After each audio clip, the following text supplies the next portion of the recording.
In part 1 of this beginner's guide to option trading video series, we introduce you to the idea of options. You learn that you can buy a call option if you think the underlying stock will go up in price. You can buy a put option if you think the underlying stock will go down in price. I know this concept of trading options is probably still new and confusing to you because I know it took me a while to get comfortable with the concept of it. But this video will help you to understand how options work a little bit better. As you probably know, although the agreement between a buyer and seller of an option is called a contract, it doesn't actually involve a real piece of paper or a little paper contract. Everything is done electronically. You can buy or sell an option contract with your stockbroker. It literally just takes a few seconds to buy or sell an option contract. You can do it right from your computer or from the app on your phone without having to call anyone. It works the same way that it works with buying and selling stocks. Here you see what's referred to as an option chain. An option chain simply is a list of all the different options that we can trade in. It shows the price of each one of those options. It shows how much buyers are bidding or trying to buy the options for, and how much sellers are asking or trying to sell the options for.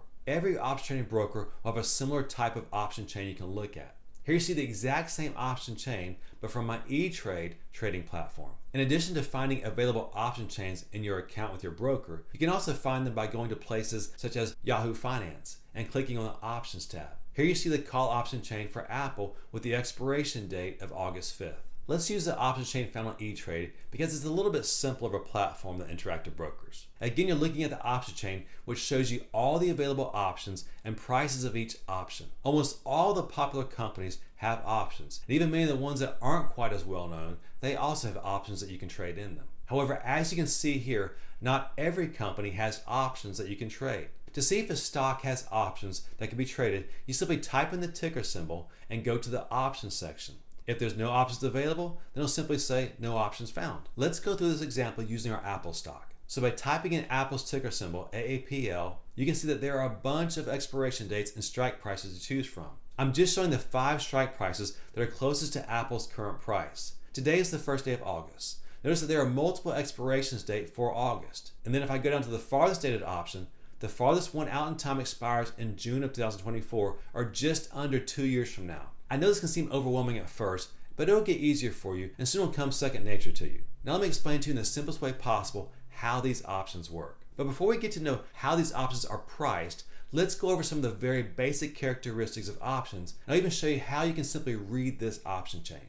So the first thing you want to do is to select an expiration date. Remember that the expiration date is simply the date that the option contract expires. As I mentioned earlier, there will be a whole bunch of expiration dates to choose from. In some platforms, like in my Interactive Brokers platform, in addition to the expiration date, it will also tell you how many days there are until that expiration date. However, eTrade doesn't show you that. It just shows the actual expiration date. So I click the date where you see the red arrow, and we've now selected the August 19th of 2022 expiration date. And as you can see in the red box, so that I won't overwhelm you, I've asked eTrade to only show me the 11 strike prices closest to the current stock price. Now remember, at this point in your training, we're just trying to cover the basics. So I'm not going into a lot of detail and discussing the expiration date that you should pick, because there are different strategies for different expiration dates. But I will get into that in a later video. But for now, let's just cover the basics. So we chose the August 19th of 2022 expiration date. That's right at 18 days from now. And you see the strike prices that are closest to Apple's current price, which is $161.51. Here you see at the red arrow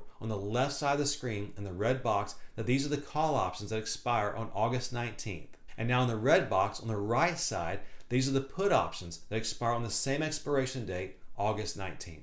So let's say that we want to trade in a call option that expires on August 19th. Now we just need to choose which strike price we want to trade in. As you can see in the red box, the strike prices are listed vertically in the middle of the screen between the calls and the puts. The lower strike prices are up top, and as you go down the vertical column, the strike prices go higher. Now let's select a strike price here. And again, I won't go into why you pick certain strike prices yet. We'll get into that in a later video. So let's just pick a strike price that we can potentially trade in. Let's pick the 165 strike call option. So now you know how to navigate the option chain to find certain options. And you see that you can find a call or put option with a certain expiration date. And now you know how to find the strike prices. But on this option chain, you can also see the price that each option is currently trading for. You see, just like with stocks, you have a price that buyers are bidding or trying to buy the stock at, and the price that sellers are asking or trying to sell the stock for. It's the exact same thing with the price of an option. Generally, you're able to buy or sell these options at some price between the bid and the ask price. Worst case scenario, you should be able to buy it by paying the asking price or sell an option by selling it for the bid price. Think of the bid as the price that buyers would love to buy the option at, and the ask as the price that sellers would love to sell the option at. Generally, buyers and sellers, they end up meeting somewhere in between so that both of them should be happy. So let's say that you decided that you wanted to trade this August 165 call option. Let's talk about how much it will cost you to do this trade. Stocks trade in number of shares. You can buy one share or as many shares as you want or can afford. But options don't trade in shares. They trade in contracts. And one contract is going to control 100 shares of stock. So going back to our first video, remember that a call option gives us the right to buy a stock at the strike price at any time before expiration. So if we wanted the right to buy 100 shares of Apple anytime between now and August 19th at 165 per share, then we'd buy one call option contract. So if you want the right to buy 200 shares of stock, you simply purchase two contracts. It's 100 shares per contract. Let's just say we wanted to purchase one contract of this 165 strike call option. How much total would it cost us to actually buy this call option? You see that the bid is $2.16 and the ask is $2.20 per share. So if we go in the middle, let's just say that it would cost us $2.18 per share to buy this call option contract. But remember, each contract lets us control 100 shares, so you need to multiply this $2.18 times 100 shares for that one contract. If you do that, you'll see that it will cost us a total of $218 to buy one call option contract of Apple at the 165 strike price that expires on August 19th. I know that can be a little bit confusing, but in time you'll get used to it and it'll come easier for you. If you want a simple way to look at how much each contract will cost, just take what the option should sell for and then remove the decimal since you're buying 100 shares worth, and you have to multiply that number times 100. That'll give you an easy way to see how much one contract will cost you. Remember in the previous video that we mentioned that you don't actually have to own or trade in the stock to trade in options. You can simply trade in options all by themselves. So how would that work? Well, just like with stocks, the price of them go up and they go down every day. The same thing happens with the price of options. Here you see the chart reflecting the price of this Apple August 19th $165 call option. As you see, just like with the stock, the price of this option goes up and it goes down. In the next video, we're going to talk about what causes the prices of options to go up and down. But for this example, let's just say that we bought one contract of this call option. And let's say that it cost us a total of $218. Let's say that over the next week, the price of this option goes from $2.18 per share up to $3 per share. Since we bought it for $2.18, obviously we're hoping to sell it for a higher price than we paid for it. So we're keeping an eye on what this option is selling for so we can pick the best time to sell it for as much profit as possible. Let's say that we decided that if the option got to $3 per share, then we'd sell it for that $3. In order to close this position, we'd sell this call option, and if we got $3 per share, then we'd get a total of $3 times 100 shares, or $300. So if you do the math, it cost us $218 to buy this option, and we sold it for $300. So we have a profit of $82 total. And that's if we own just one contract. If we did two contracts when we initially bought this option, then initially it would have cost us $2.18 per share times 200 shares worth, or what the two contracts equates to. So it would have cost us $436 total to buy these two contracts. Since we're selling two contracts for $3 per share, then $3 per share times 200 shares worth means that we'd be selling it for a total of $600. If you do the math, then we'd have a net profit of $164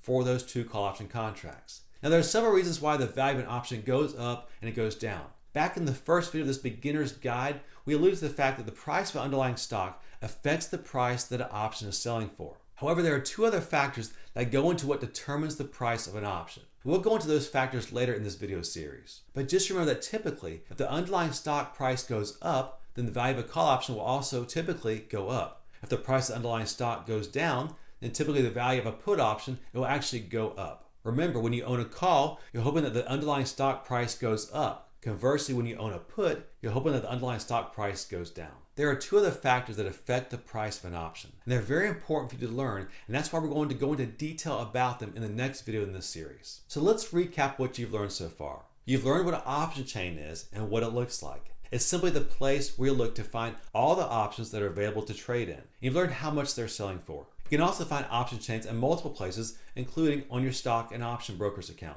Typically, most trading platforms make it really easy to trade those options, so you'll find it's easiest to look at those option chains on the trading platform that's on your phone or on your computer that you plan on placing the trade on. In the trading platform, you also learn that the option prices have a bid and an ask just like stocks do. You learn that one option contract gives you control of 100 shares of the underlying stock. So anytime you're looking to trade an option, you want to multiply the price of the option by 100 since it gives you control of 100 shares. In the next video, we're going to get into some really fun stuff. We're going to take a deep dive and learn the 3 factors that cause the price of an option to go up and to go down. After that video, you'll have a nice base knowledge that will allow you to start learning some of the strategies that we use every single day to put cash into our pocket as option traders. That will help you see how you can use these same strategies to profit from the fluctuations of the option prices that you trade in.